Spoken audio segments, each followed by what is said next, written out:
So my rear shock has been built now. I sent it across to a guy called Vince Strang in New South Wales. He's recognised as one of the DR650 experts in Australia. So I sent my shock across to him, and I also got him to supply fork springs. I had a great chat with him about chain rollers, and I said I was thinking about putting on sealed bearing ones, and he reckons that's a mistake. He says the normal ones last about 30,000 kilometres if you keep them clean, and he recommends not getting bearing ones because if they get any water in them at all, even though they're supposed to be sealed, but no bearings are sealed in reality, he says that they'll just go rusty and seize straight away. And so what I'm going to do is I'm going to take his advice. So the one thing I've learned in my life is take the advice of an expert and somebody that knows more than you. So I'm going to take his advice. I'm going to refit the original bearings, roller guides. But what I'm going to do is I'm going to put some copper grease in them inside so they can't seize. And then I'm going to put some blue thread locker on them on the threads so they can't come out. And so that should prevent any seizing of the rollers, and the copper grease will also help to keep the rollers clean and free of corrosion. And then once I've greased them up, 40 Newton meters, torque them up, and that's the job done. So the copper grease is always a messy job. It's quite a viscous fluid, and it's got a lot of copper in it. You can actually see it. And so what I'll do is I'll just apply that to the bearing. So basically washer,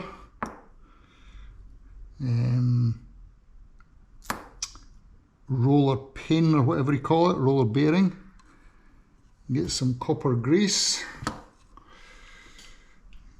get it all around the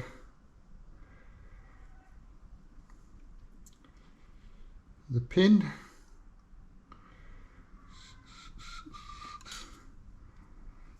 Drop the roller on, hopefully. There you go. And I might put a little bit more just round there. Just let that bleed in. There we go. Drop in the second washer. Then some blue thread locker.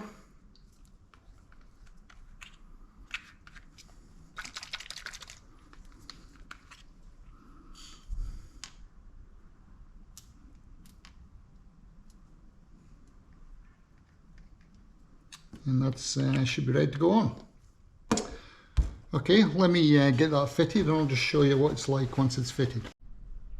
So there's the top one fitted, and it's got a little bit of play in them, just be aware of that. So it's probably design.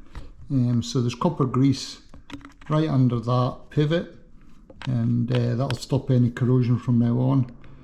And there you go. I only torqued that up to 35 actually. 40 seemed a bit much, so I took it to 35 and stopped. I got a bit nervous once it got to 35. So anyway, I've torqued that up to 35. It's pretty tight. It's a big torque wrench, and that's pretty tight at 35. So I've left it at that, and it's got some blue thread locker on it, so you're not going to have a problem. And so there you go.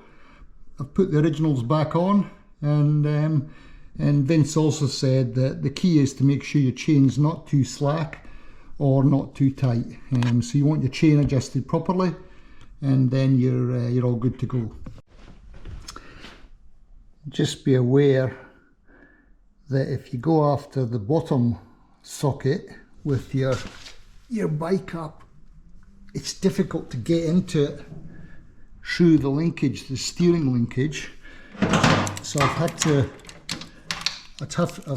to go a pretty fancy makeup here. I've gone the 1/4 inch socket with a knuckle, 2 1/4 inch bar extensions, and then 1/4 inch to, I presume it's 3/8, 1/4 inch to 3/8, and then 3/8 to 1/2 inch, and that'll fit just past the suspension linkage, and I can get the torque onto it then. Otherwise I was struggling to get the a normal 1/2 inch bar through there onto there, and it just made it too long. The knuckle joint started interfering with the suspension. So there's a little trick: if you've got a 1/4 inch socket and knuckle joint, that'll get into the lower one. Otherwise just tighten it with a spanner. I've already nipped it up with a spanner, and I'll just finish it off now to 35 Newton meters. It says 40 in the book, but 40 is pretty tight, and I choked. My bottle went on the top one, and so I think I'll do 35 on the bottom one as well, because it's pretty tight and I've got a thread locker on it. Okay, thanks for watching.